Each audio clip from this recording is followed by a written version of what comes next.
Welcome to my library. This is what we built a few weeks ago. We've completed it. It's not like fully done. I would like to add more lights. I do have candles everywhere. They're just not on right now. There's a TV right here. I'm currently sitting on like a chair.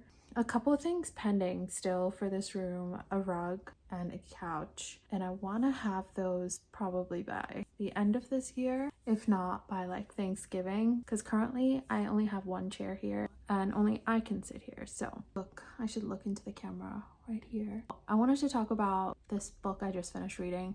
It's called Don't Let 'Em In by Jewell. I finished it yesterday and I'm trying to figure out if I actually like this book or if it was a complete waste of my time. It was a pretty long book. It was 361 pages. There are a few things that I did like about the book. I did like the different POVs, especially for thrillers. It's nice to understand more than just one character. I feel like when there's a single POV, I always feel like I'm missing something, no matter how well the book is written. I feel like there's always something missing. But in this book, I did enjoy the multiple POVs. I think there were more than two. I remember the main character, the guy, Ash is one of the women's daughters. But yeah, it's nice to be invested in more than just one character in a book, especially in a thriller. Also in a romance. I also liked how there were multiple timelines, like past and present.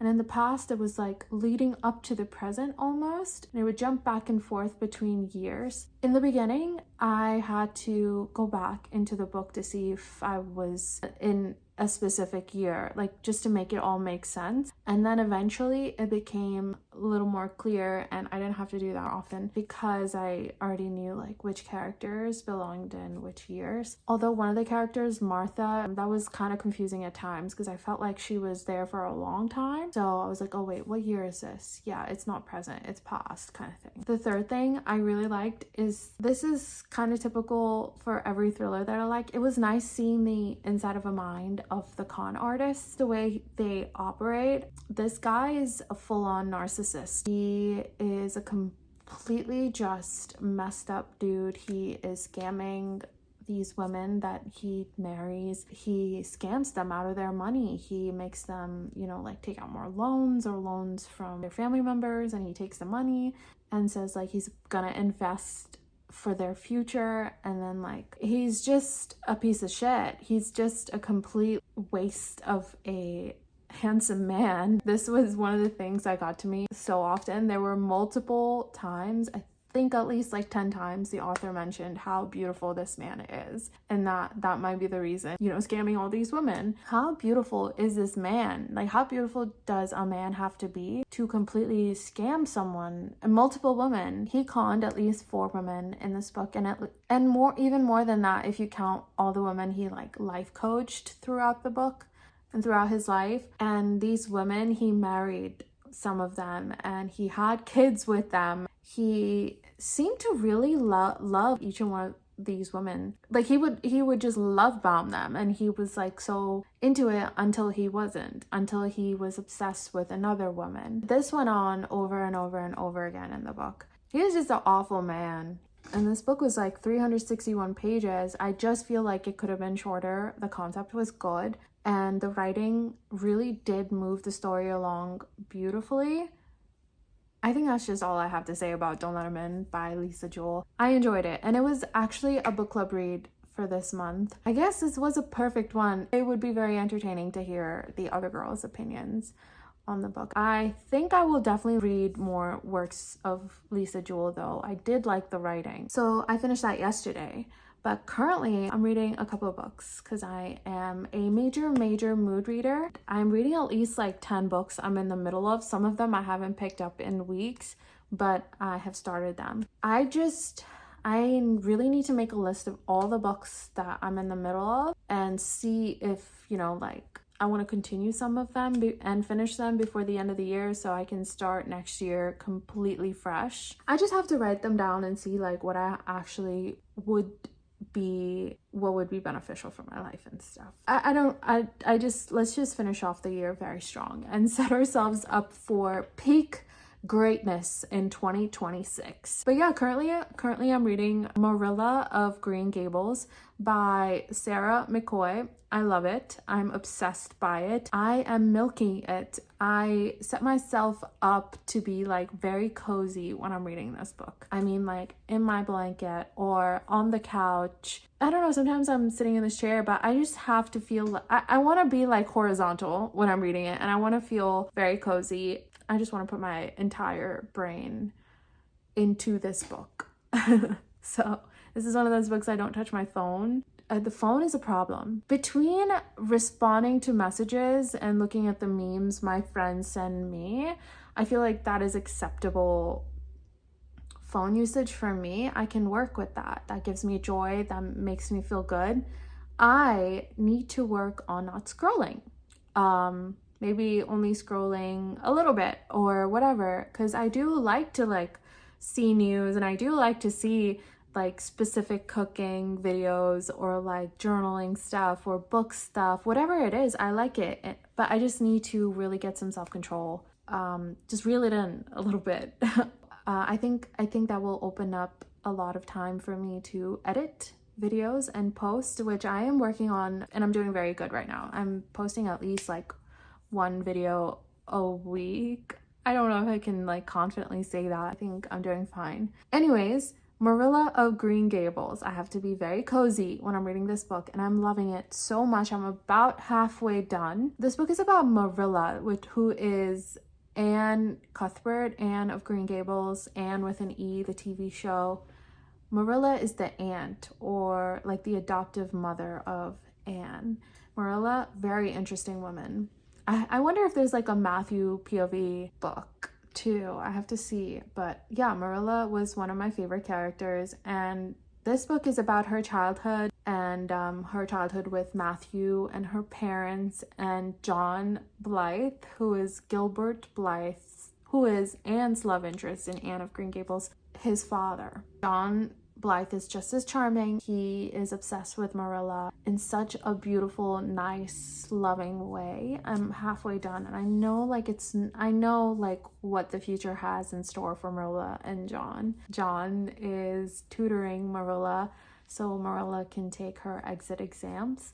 I'm enjoying it a lot. You can literally watch Anne with an E. I'm on book number 2, Anne of Avonlea. You can read these any season. So spring, summer, autumn, winter, any season. I feel like you can read this series. I'm on book number 2, and I think there are either 7 or 8 books. And I have 2 books. And those are the 2 books right there, actually. The first one, yellow, is Anne of Green Gables. And then the second one is a blue book. Completely different set. These are very independent copies. The second book is Anne of Avonlea, which is what I'm reading. This clip has been all over the place, but that's just how my brain works. I'm just all over the place, and sometimes when I try to sort it out so I can work better, it kind of like backfires on me. Trying to embrace the chaos that is my brain and work with how it works and be functional in how it already works instead of just constantly trying to change it or fit a perfect mold, which the mold should be non-existent. Everyone has a way to study and a way to learn and a way to progress throughout their life, a way to be happy or a way to express themselves in whatever way they want to, and they shouldn't be put into a mold or categorized or labeled or anything. That's where I stand. I just felt like it's not necessary for us to be so involved in other people's lives. I don't want that to happen to me. The more I think about that, the more I am accepting myself in the way that I am, in the way that I function. Because if I don't, and I'm constantly trying to improve myself, the improvement that I have been trying to do for my entire life, I was trying to fit into a mold to be a perfect daughter, a perfect partner, a perfect friend, a perfect, whatever it is, the mold that I was trying to fit into. At some point, a perfect student. At some point, a perfect, mother to these kitties. And I feel like I'm a perfect mother to these kitties. It's just a lot of expectations. I just don't think that's healthy. My prefrontal cortex has developed fucking finally. finally. I feel like I am in a good place and I feel great. I feel joyous. I feel happy. I feel like I have a good community. I feel like I have great friends. I have great kittens. I have a great partner. I'm just surrounded by amazing good vibes, and I want to just keep it going, and I'm trying to not add more to my life, just kind of perfect the things that I do have already. Be the best at the things that I know what to do. Be the best at the things that I am good at or that I have working for me. I don't know. I clearly haven't thought about this that much. But yes, Marilla of Green Gables, it's doing a great job at capturing Prince Edward Island and Green Gables and like the magic of that house, the society back then, and the politics. There are politics in this book. It's not something I'm familiar with, Canadian history. I did grow up in the north. I grew up in like upstate New York. We didn't learn about Canadian history, but I know a little bit about it, and I feel like this book I'm able to follow a little bit more. I think the author, Sarah McCoy, is doing a great job describing the current politics. Marilla is, I think, gonna become a little, I don't know. Actually, right after this book, I'm reading another retelling. I guess it's called Reimagining of This World, Anne of Green Gables. It's called The Grace of Wild Things by Heather Fawcett. And this one is Anne of Green Gables, but with magic and witches. And I think this one might be more autumn vibes. So I think I'm gonna read that right after Marilla of Green Gables, because that's a standalone book, I believe. And then I'm gonna see if Matthew of Green Gables exists. I just started this. This is Nocticadia by Keri Lake. I'm about 15% in and I am loving it. I'm hooked. I think it is YA. I know there's a few trigger warnings, but I don't think it is rated R. Like I don't think it's an adult book.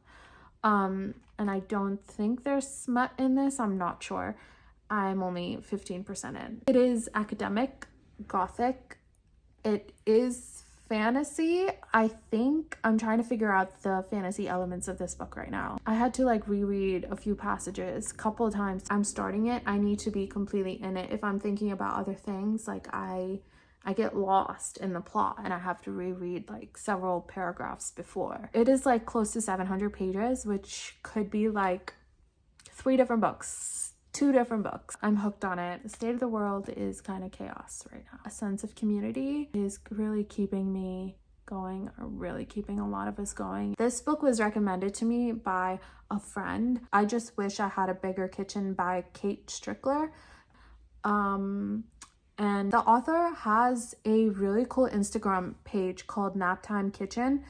I briefly glanced at it and I followed, and I'm like hoping to check it out later. I think the perfect time for me to check out like pages of authors or like other works of authors is while I'm reading the book, and then following them if it serves me. Basically, this book is like tips and tricks of like home, relationships, of time, of money. I think there's like 10 or so of tips and tricks in each category, and the author also pulls like her personal details into the book as well. I really like it. I am really excited to check out the Instagram page. I'm having a lot of fun with this book. It's really good so far. I'm also like highlighting a whole bunch of like new information that I could add to my life, to my daily routine. But yeah, that's it for right now.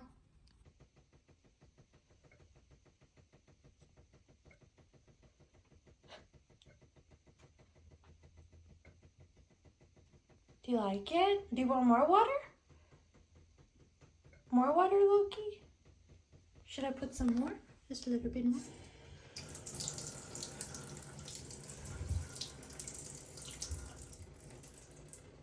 Do we like that or no? She loves watching running water, so I just felt like maybe she would like this. I don't think she minds it. If I put Luna in here, I think she will... Can you imagine like her POV? Like this is what she will see. This is what she sees. Hi, Loki. I feel like it's like pool for her. Did you like that? Want me to turn it on again? Careful, okay? Don't slip. I think if Luna was interested at all in this, she would come play. But currently, she is in the guest bed. And she is chilling. You have zero interest in this, huh, Luna? I get it. Be careful, okay? Don't fall. 3 weeks ago, we were taking a bath. She fell in there. She was walking on this ledge and she just fell in there. So I had to like use my towel, then use another towel and like completely dry her up. I didn't end up using the hair dryer because it was very sunny. So we kind of just sat in the sun after and I was just brushing her and making sure she was all dry. I don't think we're quite ready for hair dryer, but if we need to, we will just pull it out. Just so curious. I love her so much. I love this little angel too, but she's actually sometimes just not an angel. All right, Loki, I'm gonna do my hair, okay? I have like 3 straighteners, and this one I got in high school. And I still use it. It's so beat up, but the plates are very clean and yeah, it's getting discolored, but that's because it's been like 10 years. And I got another one, this exact brand, but I don't like that one. It's very rough and it pulls at my hair. And then I also have a hiiii one. That one's okay. I just feel like it flattens my hair way too much. And I kind of like some texture, so I use this.